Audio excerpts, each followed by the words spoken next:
choose from. When you're done with this episode, go to audiblepodcast.com/Rome. That again is audiblepodcast.com/Rome. By going to that address, you will qualify for a free book download when you sign up for a 14-day trial membership. There is no obligation to continue the service, and you can cancel anytime and keep the free book.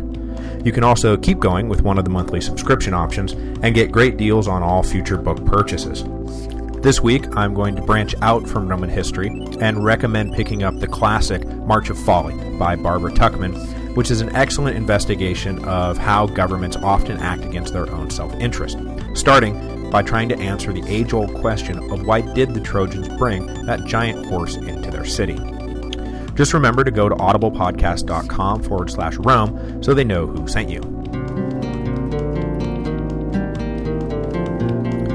Hello, and welcome to the History of Rome, episode 66, 666.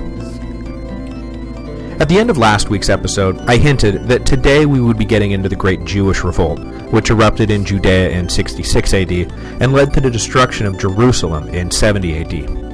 However, as I began to unpack my outline for this week, I quickly realized that this hinting was premature. So, to those of you out there who got really psyched for that story, sorry, you're going to have to wait until next week. There is too much I want to get into about Nero, the Great Fire of Rome, the Emperor's relationship with the early Christians, and his relationship with the Senate, to cram the Great Revolt in there too. So, the Great Revolt will be next week. This week, was Nero actually the Antichrist? You'll remember from 2 weeks ago that in 59 AD, Nero had grown so tired of his mother Agrippina that he conspired to have her killed. Though this act of matricide could not be said to mark a clear line between Nero the self-indulgent and Nero the sadist, since on the one hand, killing your own mother goes way beyond self-indulgent, and on the other, Nero the sadist didn't really get going until after the death of the Praetorian prefect Burrus in 62 AD, the death of Agrippina pretty clearly foreshadowed what Nero was capable of and what he was becoming. But like I say, it wasn't a clear breaking point. For a few years, Nero continued on as he always had, moderately interested in the affairs of state and excessively interested in affairs of, well, excess. He served as consul 4 times from 55 to 60 AD, an office which, while not as important as it had once been, was still a key administrative cog in the empire, signaling that Nero enjoyed at least some aspects of practical governance, but at the same time, he became what he had in the past. Nero was essentially a bohemian emperor. He liked drinking, poetry, and music. He liked lazing around during the day and partying his way through the night. He and his friends would go on drunken romps through the city, stirring up trouble at brothels and bathhouses, and generally making the LA nightclub scene look like a meeting of the Women's Christian Temperance Union. But even with the emperor whirling around Rome in a debauched frenzy every night, the day-to-day operations of empire were still in relatively good hands. The prefect Burrus and Seneca the Younger continued to act as moderating hands, steering the no doubt perpetually hungover Nero away from this terrible idea and toward that sound policy. But in the early 60s AD, things began to change, and the sort of embarrassing but harmless Bohemian emperor began to turn into something much darker, and in response, the people of Rome began to turn on him. In 58 AD, Nero met the wife of his friend Otho, who was a stunning and ambitious woman named Poppaea Sabina, and was immediately smitten with her. Poppaea was more than happy to return the emperor's affections, as it was widely rumored that she had initially targeted Otho for marriage specifically to get closer to Nero. The two began to have an affair shortly thereafter that some pointed to as the key factor in Nero's decision to off his disapproving mother. And though that explanation has been pretty well debunked, it is worth noting again that the accusation was thrown around at the time. The reason Agrippina disapproved is that Nero was still married to Claudia Octavia, the daughter of Claudius. The union between Nero and Claudia kept the two wings of the Julio-Claudian dynasty tied together, and Agrippina didn't want Nero to throw that away in a fit of young lust. Mistresses were fine, as long as they remained mistresses. But Nero was never happy in his arranged marriage and was always looking to turn his mistresses into wives, something that would shatter the only recently reunited bonds of the Julians and the Claudians. Poppaea, for her part, had no interest in remaining Nero's mistress, and was forever whispering in the emperor's ear that he ought to ditch his prudish wife and marry her instead. In 62 AD, things came to a head when Pompeia announced that she was pregnant with Nero's child. The emperor finally decided that it was time to give up all the pretenses, and announced to the people that on grounds of infertility, he was divorcing Octavia and marrying Poppaea instead. He then banished Octavia to the same small island that had previously been the de facto prison of her aunt, Agrippina the Elder. 18 days later, Nero married Poppaea in a lavish ceremony. The divorce and remarriage of Nero marks the first time the public really turned on the young emperor.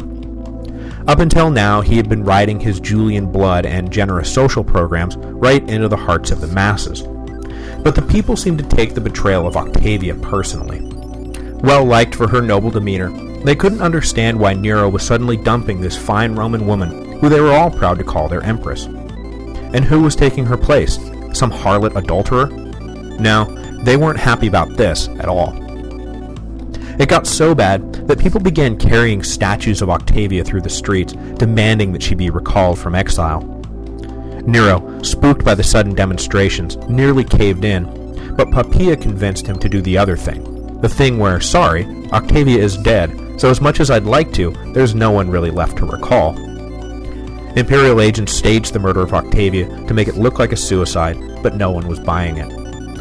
Whatever benefit of the doubt Nero had been receiving was now gone, and 2 years later, when Rome went up in flames, no one hesitated to accuse the emperor of setting the blaze himself for his own insane purposes. But it wasn't just the incident with Octavia that turned the people against Nero. In general, his policies were trending towards unsustainable extravagance. Not typical rich boy extravagance, mind you, but a budget-busting, megalomaniacal extravagance that was beginning to weigh the whole empire down. The key shift in his attitude came later in 62 AD, when the Praetorian prefect Burrus died of an illness. Though he had been gradually losing favor with the emperor, especially since the arrival of Poppaea, Burrus was still a positive influence on Nero, and his death left a giant hole where moderation used to be. His death also left the key office of Praetorian prefect open, and Nero filled the vacancy not with a man who would moderate his vices, but who would openly encourage them. Further, with Burrus dead, Seneca the Younger found himself isolated in an imperial court that was now dominated by Poppaea and her friends. After they began passing around rumors that the old man was embezzling from the state treasury, Seneca knew that he was a marked man. Rather than run the risk of winding up in front of some treason trial on trumped-up charges, Seneca resigned from his post and retired to a quiet life of philosophical contemplation. Not that it would all do him much good.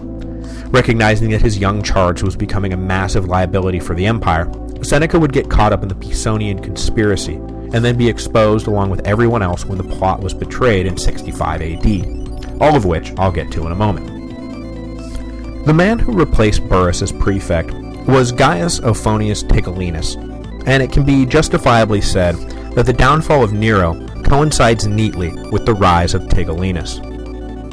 The new prefect quickly gained a reputation for cruelty, and spent the majority of his 7-odd years in office either persecuting the enemies of Nero or orchestrating his mass orgies.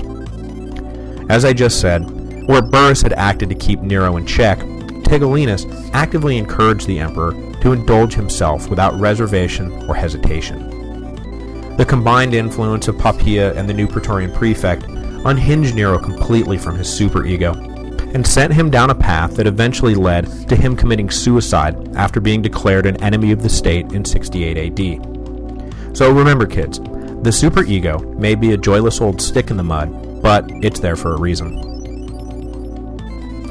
In 64 AD, the negative consequences of the emperor's excesses were finally put on full display following one of the seminal events of Nero's reign, the Great Fire of Rome. The accusations and counter-accusations about who was behind the disaster paint a picture of an emperor who had not only lost the faith of the aristocratic classes, but of the general public as well. Because the widely spread and widely believed rumor was that Nero, a popular and well-regarded ruler, does not usually have to answer questions about whether or not he has burned his own capital down, but an increasingly disliked and despotic ruler? Well, those are exactly the sorts of questions that everyone starts asking. As disconnected as he was becoming from reality, though, Nero wasn't oblivious to this evidence of his sinking popularity, or the threat that posed to his regime. His decision to scapegoat the early Christians and blame them for starting the fire is clear evidence that Nero decided he needed some kind of evil foil to point to keep the public's attention off of his own failings. With the Romans already suspicious of those weirdo Christian cultists, Nero guessed that it would be easy to fan the flames of bigotry, and in the process maybe regain some of his lost popularity. Accounts of the breadth and depth of the Great Fire differ, but the classic accounting is that 3 of the 14 districts of Rome wound up utterly destroyed, and another 7 were badly damaged. The fire broke out near the Circus Maximus and quickly raged out of control, ultimately burning for somewhere between 5 and 7 days before running out of fuel.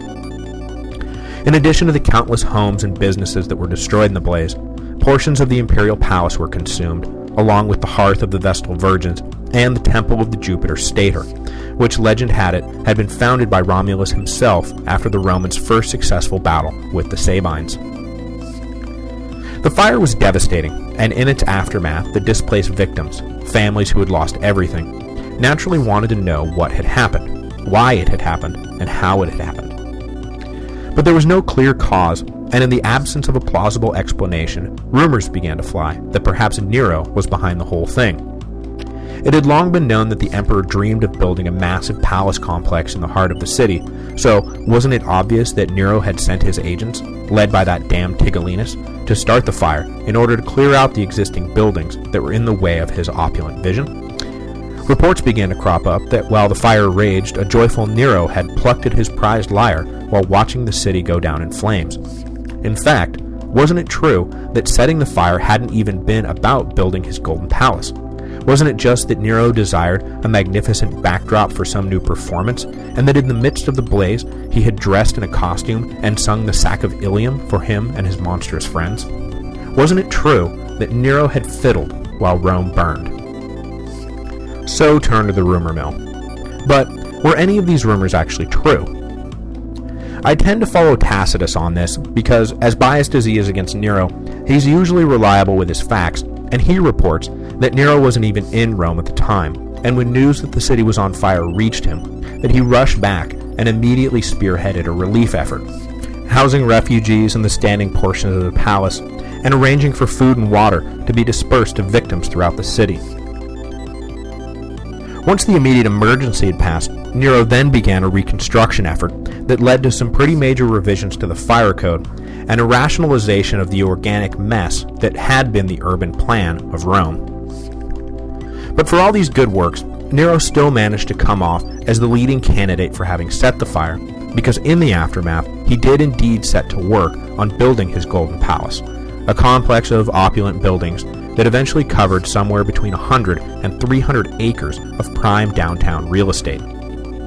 It was this blatant land grab as much as anything else that led many to believe that Nero had indeed set the fire. Conscious that his standing with the people was taking a hit, Nero decided he needed to find someone to take the fall for the fire. Someone he could point to and say, "It was them, not me. I didn't have anything to do with it." But he couldn't just grab someone off the street, because with his popularity sinking like a stone, that would just engender the further charge that he was setting up some innocent to take all the blame. What Nero needed was someone, some group, that the people disliked even more than him. Someone that the people were ready, willing, and able to believe had done this horrible thing, if for no other reason than that